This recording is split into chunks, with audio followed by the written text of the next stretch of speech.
dari tanaman dan obat yang berasal dari bahan kimia hasil sintesis.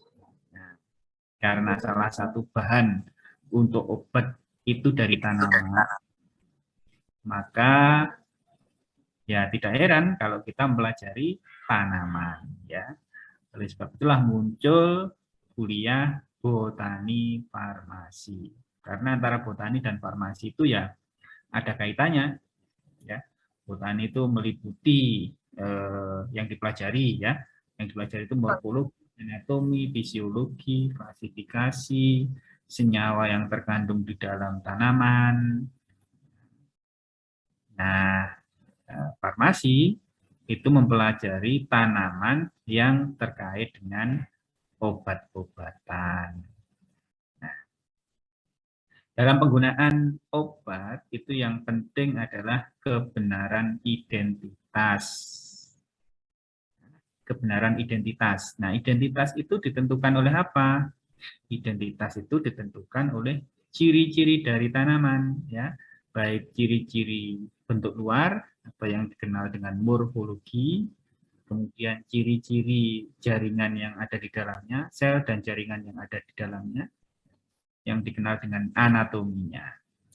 Kemarin kalau Anda belajar anatomi morfologi, itu gunanya untuk apa? Gunanya untuk mengidentifikasi tanaman. Sehingga kalau kita mengambil tanaman untuk tujuan pengobatan itu tidak salah, ya. Kemudian Anda juga belajar nanti tentang klasifikasi. Kenapa belajar klasifikasi? Karena begini, kalau kita mencari sumber baru tanaman obat, ya, mencari tanaman yang berkhasiat obat, itu biasanya ada dua pendekatan. Yang pertama adalah pendekatan penggunaan secara empiris atau secara tradisional. Jadi tanaman-tanaman yang sudah digunakan oleh nenek moyang kita untuk pengobatan, itu kita tindak lanjut, diteliti, ya, diteliti khasiatnya, diteliti kandungannya, diteliti cara memformulasinya, sehingga terbentuk sediaan farmasi yang berbahan baku obat tradisional. Nah, itu pendekatan yang pertama.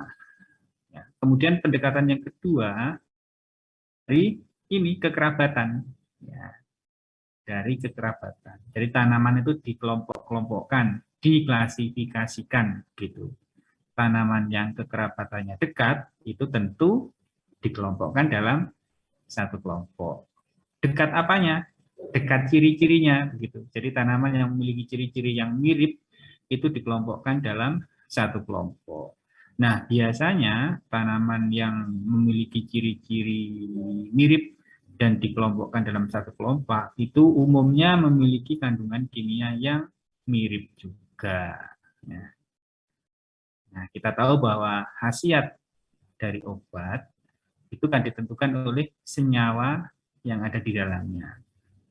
Nanti Anda akan, atau sudah mungkin ya belajar farmakologi, bahwa yang menyebabkan sesuatu itu berkhasiat atau punya efek farmakologi itu karena terjadi ikatan antara bagian sel tubuh kita yang disebut reseptor itu, ya.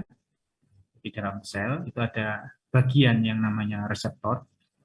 Nah, itu jika berikatan dengan senyawa tertentu, maka akan bisa menimbulkan efek farmakologi. Jadi tanaman yang satu kelompok dikelompokkan dalam satu kelompok yang memiliki ciri-ciri yang mirip, itu memiliki kandungan kimia yang biasanya mirip juga, begitu. Contohnya kunyit dengan temulawak, itu kan dalam satu kelompok, nanti Anda pelajari, ya, dalam satu kelompok, dalam famili, ya, kelompok famili yang disebut Singiberacea. Dalam satu famili Singiberacea. Itu dua-duanya memiliki kandungan kurkumin, ya. Karena kandungannya mirip, maka nanti aktivitas farmakologinya atau khasiatnya itu juga akan mirip. Jadi begitu ceritanya kira-kira.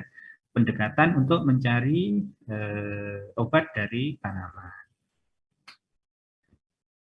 Nah, selanjutnya kalau kita melihat dari pengembangan obat dari tanaman itu seperti ini, secara umum seperti ini ya. Tadi saya katakan plant atau tanaman yang secara tradisional sudah digunakan oleh nenek moyang kita atau other plant atau tanaman-tanaman lain ya. Ini bisa seperti yang saya sebutkan tadi, jadi berdasarkan kekerabatannya, atau bisa juga dari screening, penapisan atau penyaringan ya. Jadi sekian banyak tanaman itu diuji satu persatu efek farmakologi tertentu. Misalnya efek analgesiknya itu banyak tanaman dikumpulkan ya, diuji efek analgesiknya. Nah, satu persatu. Nah, sehingga nantinya kita peroleh tanaman yang paling poten sebagai analgesik. Itu yang nanti dilanjutkan penelitiannya. Tapi itu memakan waktu dan biaya yang banyak kalau dilakukan dengan screening. Ya paling gampang ya dari ini, dari pemakaian tradisional dan dari hubungan kekerabatan tadi. Ya. Jadi kalau sudah nemu tanamannya apa, nanti bisa dilakukan penelitian-penelitian yang lain. Misalnya saja uji praklinik, uji farmakologi praklinik. Ya, uji praklinik itu adalah uji yang dilakukan pada hewan. Ya, baik itu efek farmakologinya atau efek toksikologi. Efek toksikologinya. Efek ya toksiknya begitu ya. Kemudian juga bisa kalau terbukti itu memiliki khasiat bisa dilanjutkan ke uji klinis ya, uji yang dilakukan pada manusia. Penelitian lain apa? Penelitian lain ya tadi saya sebutkan bahwa khasiat itu tergantung dari senyawa yang terkandung, maka perlu juga diteliti kandungan kimianya. Nanti ada kuliah yang namanya fitokimia, itu mempelajari kandungan senyawa yang terdapat dalam tanaman. Jadi kira-kira secara umum gambarannya itu seperti ini, bagaimana suatu tanaman itu bisa digunakan untuk pengobatan. Ya. Dari pengembangan ini, yang paling penting adalah kebenaran identitas. Ya. Karena kita tahu bahwa tanaman yang berbeda kandungannya, senyawa yang ada di dalamnya, ya tentu berbeda, apalagi kalau tidak berkerabat. Gitu. Kalau kandungan kimianya